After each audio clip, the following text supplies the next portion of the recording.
mais uma vez chegou o Natal e, como todos os anos, eu gosto de ler alguma coisa que tem a ver com a data, mas fugindo daquelas leituras óbvias, né? Como o Conto de Natal, do Dickens, ou o Quebra-Nozes. Se for algum livro brasileiro, então melhor ainda. E pode não parecer, mas a nossa literatura tem muita coisa boa em termos de leituras natalinas. E hoje eu trago uma dessas obras para vocês, uma seleção de crônicas de Natal por grandes autores brasileiros.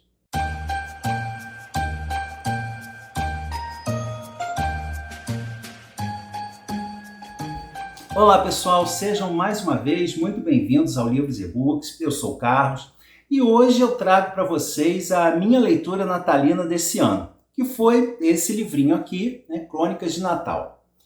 Esse livro foi lançado em 2009 numa campanha, né, numa promoção de Natal da fábrica de chocolates Copenhague e distribuído como brinde na época natalina. É um livro fininho, são só 84 páginas, e ele tem também um DVD, né, com músicas natalinas apresentadas aí por cantores, né, como Vanderleia, Simoninha, Marquinhos Moura, Maria Alcina e outros. Eu não assisti o DVD porque eu nem tenho mais aparelho, mas o que nos interessa mesmo é o livro, né? Então é dele que eu vou falar aqui. Muitos leitores pensam que só os grandes escritores estrangeiros escreviam sobre o Natal, mas isso não é verdade, né? Em natais anteriores, eu já mostrei várias obras de autores nacionais relacionadas a essa data, né? Na caixa de descrição do vídeo, eu deixo a playlist com todos os meus vídeos de Natal. Tá cheio de dicas lá. Então, se você não sabe o que ler, né, e quer sair do óbvio, dê uma conferida nesses vídeos, né? E geralmente é mais fácil encontrar contos sobre o Natal. Mas aqui nós temos 9 crônicas, né? Todas de grandes e consagrados autores nacionais. E a crônica é um texto curto que parte de situações do cotidiano para desenvolver aí uma análise, uma crítica, uma reflexão, né?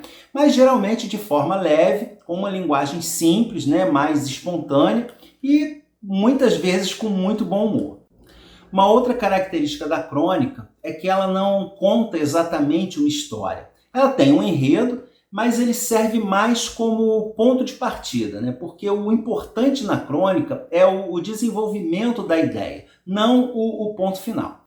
E no Brasil nós sempre tivemos muitos, né, e excelentes cronistas, como o Drummond, o Paulo Mendes Campos, o Rubem Braga, o Fernando Sabino, né, e tantos outros, né, que também se aventuraram por esse gênero.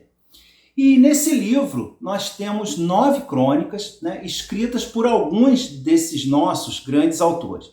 Como diz aqui na apresentação do livro, essas crônicas foram escritas exclusivamente para essa edição, então eu acredito que não existam em outros livros, né, infelizmente. E esse aqui, como é um livro promocional, não está mais à venda, mas não é difícil encontrá-lo, né, nos sebos ou na estante virtual. Geralmente é bem baratinho. E na verdade, né, essa coletânea, apesar do título, tem alguns textos que não são exatamente crônicas, né? Alguns até parecem contos, ou tem um aqui, inclusive, que está mais para um ensaio, mas todos com o tema voltado para o Natal. Então eu vou falar um pouquinho de cada texto, né, e tentar dar uma ideia do que a gente encontra aqui. E o livro abre com um texto do grande Inácio de Loyola Brandão, chamado Mistério na Noite de Natal, em que o narrador, numa véspera de Natal, ele vê uma moça esperando o ônibus, parecendo bem feliz, mas quando o ônibus para, ela sobe o primeiro degrau, olha para dentro do ônibus e volta com o rosto contraído, né, parecendo querer chorar. O que é que viu dentro daquele ônibus? Quem ia encontrar não estava lá? Ou estava e você se deparou com alguma coisa que a chocou? O que descobriu? Viu alguém que não devia estar? Quem era? E por que continuou esperando? Quem foi essa pessoa na sua vida? Num mesmo ônibus havia alguém que você não esperava ou podia ver? E alguém com quem você ia se encontrar? E o narrador fica curioso, vai atrás dela, né, na tentativa de descobrir o que aconteceu, né? Ou o que ou quem ela viu dentro do ônibus que causou essa mudança drástica. O segundo texto é Jingle Bell, Jingle Bell, do João Ubaldo Ribeiro, que é o texto mais longo do livro, também o mais confuso, narrado por várias vozes, né? E ele mostra diversas maneiras de se comemorar o Natal, mas principalmente falando de uma festa que é promovida todos os anos em uma casa de repouso e onde sempre acontece alguma coisa, né? Alguma confusão. É um texto divertido, mas é necessário ler com bastante atenção, porque é um texto um tantinho complicado. E a seguir, nós temos um texto da Letícia Wierchowski, acho que é assim que se fala, né? Autora da Casa das Sete Mulheres, chamado Pequeníssima Proeza Natalina. E nessa crônica de memórias, né, a autora conta um pouco de como foi a sua infância, especialmente na época do Natal, né, e as saudosas recordações, principalmente do pai. Eu vou ler aqui um trechinho para você. Éramos 3 irmãs, mas a mãe sempre dizia que tinha 4 crianças em casa. Isso por causa do pai. O pai era realmente um caso à parte na categoria pais. Era um cara alegre, bonachão, imprevisível, cujo olhar eternamente infantil dava um viés mágico às nossas vidas. Ele gostava de inventar histórias de fadas e bruxas e gostava de brincar de bonecas. Evidentemente que esse gosto pelas bonecas não lhe era natural. O pai era um bom zagueiro, mas com as filhas a puxar-lhe as calças, desenvolvera um raro senso para brincar de casinha. Era o único marido para 3 meninas casadoras. Era o único papai para incontáveis bonecas querendo colo. Era o único cliente dos nossos restaurantes imaginários. Pois bem, né, esse pai adorava o Natal, era uma época sagrada para ele, né, ele não admitia que a casa não fosse enfeitada, né, com uma árvore enorme e que as filhas não ganhassem presente, né, não importa o que acontecesse. E foi justamente em um Natal em que a família estava passando por uma situação financeira delicada, que o pai tomou uma atitude que impactou enormemente a família, mas que também criou memórias afetivas fortíssimas nas filhas, né? Como as que ela narra aqui, né? De uma forma muito poética. É um texto lindo. E o próximo é Minha Noite Feliz, do Lourenço de Aféria, que é um autor que eu conheci apenas de nome, nunca li nenhuma outra obra dele. E esse é também um texto póstumo, né? Porque esse autor faleceu em 2008, né? E o livro é de 2009. E esse texto conta a história de um homem que na noite de Natal compra uma garrafa de vinho caro e vai para a casa de um amigo. O problema é que ele não sabe onde esse amigo mora, né? A história se passa em São Paulo, né? Que é uma cidade imensa, e fica em um bairro onde ele nunca foi. Ele tem apenas o endereço anotado num pedaço de papel, né? Ainda não existia GPS nessa época. Então ele acaba se perdendo, né? E resolve ir ali na rua, de casa em casa, perguntando onde o amigo mora, se alguém conhece, né? E em cada uma dessas casas ele percebe as preparações, né? Os preparativos para a festa de Natal mais tarde. E essas casas, né, são de classes sociais diferentes. Então também esses preparativos e são diferentes, né, a forma de comemorar o Natal. E é muito interessante perceber como o autor descreve cada uma dessas representantes, né, das classes sociais. E depois nós temos Os Cheiros do Natal, do Luiz Fernando Veríssimo. E ele, né, com aquele seu humor característico, acho que todo mundo conhece as escritas dele, né, pelos jornais, né, bem conhecido. Ele rememora os natais da infância, mas através dos cheiros que ficaram na sua memória, né? Aqueles cheiros dos quitutes, mas não só dos quitutes, também dos brinquedos novos, né?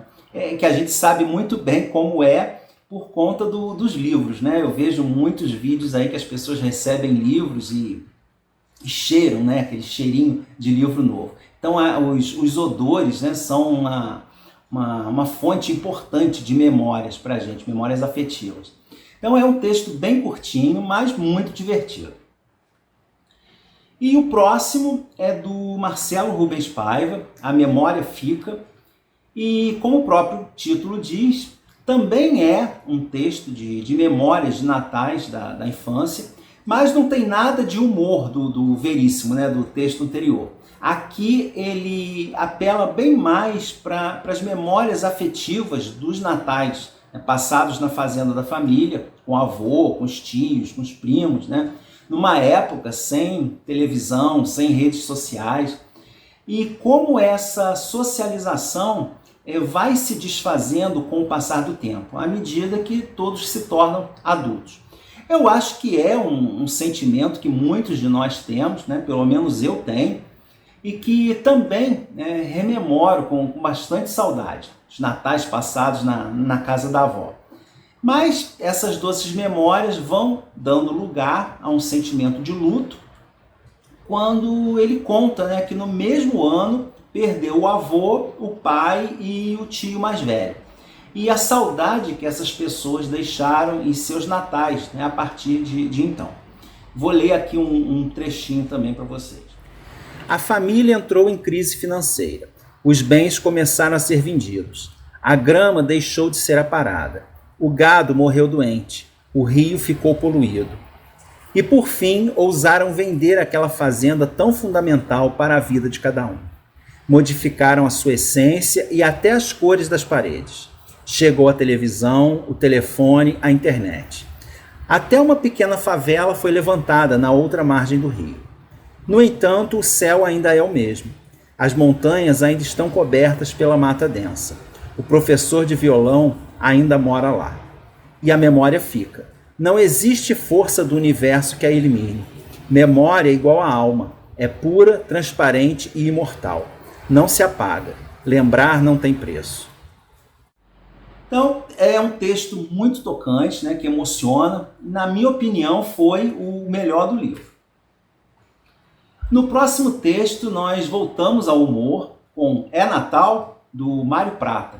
É um escritor que é mais conhecido como autor de novelas, mas também é um cronista de mão cheia. E o texto é narrado aqui por uma pessoa bem rabugenta, aquelas que odeia o Natal, né? Tipo o Scrooge do Charles Dickens. Né? E vai, né, desfiando as suas reclamações e as justificativas para detestar tudo que diz respeito à data. Desde a obrigatoriedade de dar presente, que segundo ele tira toda a espontaneidade do ato, né? Deveria ser uma surpresa, mas como todo mundo, como vira uma obrigação, né? Perde a graça. Ele passa pela brincadeira do amigo secreto, onde a gente sempre ganha algo pior do que deu, né? Fala da falta de criatividade das propagandas natalinas, que são muito repetitivas, pelo costume de se colocar algodão na árvore para imitar neve, e termina com um verdadeiro horror do Papai Noel.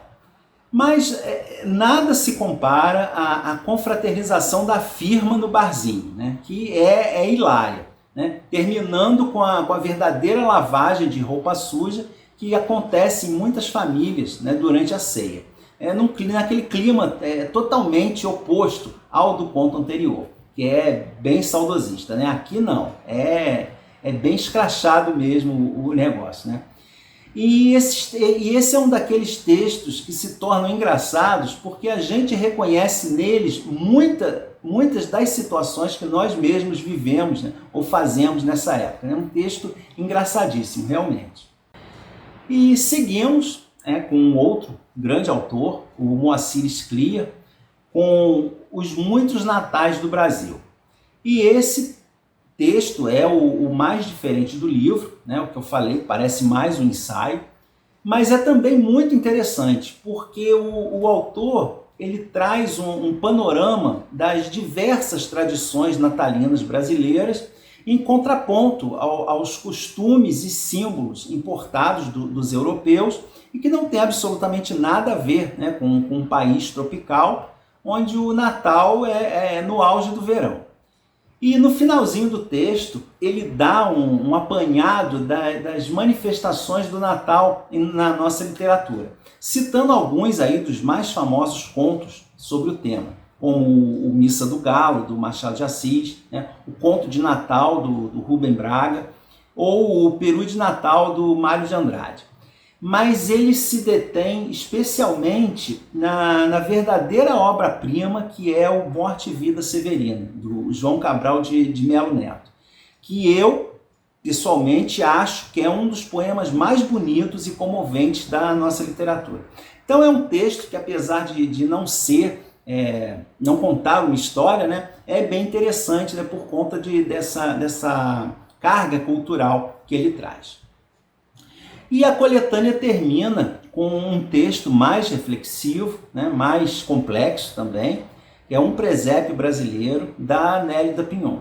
Para quem já leu aí livros dela, né, sabe que não é uma escrita exatamente fácil. E a autora parte também das memórias dos natais da infância, né? E ela que mesclavam aí tradições mineiras e galegas, dependendo aí dos dois ramos da família dela. E como essas festas vão perdendo sentido quando as pessoas queridas vão partindo uma a uma. E até ela fazer uma reflexão, né, sobre a nossa caminhada, sobre o que fazemos ou deixamos de fazer, sobre o fim da sua própria existência. Ela reflete sobre isso, que a cada Natal ela estava mais próxima do fim, né? E a gente lembra aí que a Nélida faleceu há cerca de 2 anos, exatamente poucos dias antes do Natal. Então, como eu disse, né, por serem textos curtos e não terem exatamente uma trama, fica difícil me alongar mais sobre eles. Eu até pensei em fazer vários vídeos narrando essas crônicas, mas eu fiquei receoso de ter algum problema com direitos autorais e acabei desistindo.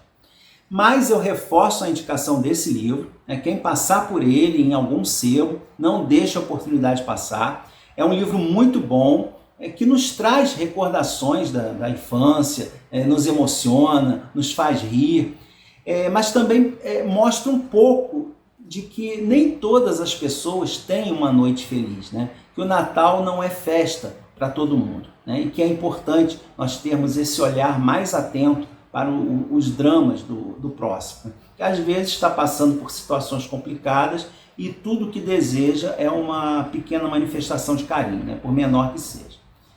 E eu termino o vídeo por aqui, né? Agradecendo a todos e desejando também a todos vocês um Natal muito feliz, com muita alegria, amor, fraternidade, paz, né? Sem se esquecer do mais importante, né? Que é o aniversariante do dia, o Menino Jesus. Então, um grande abraço a todos, um Feliz Natal e até o próximo vídeo.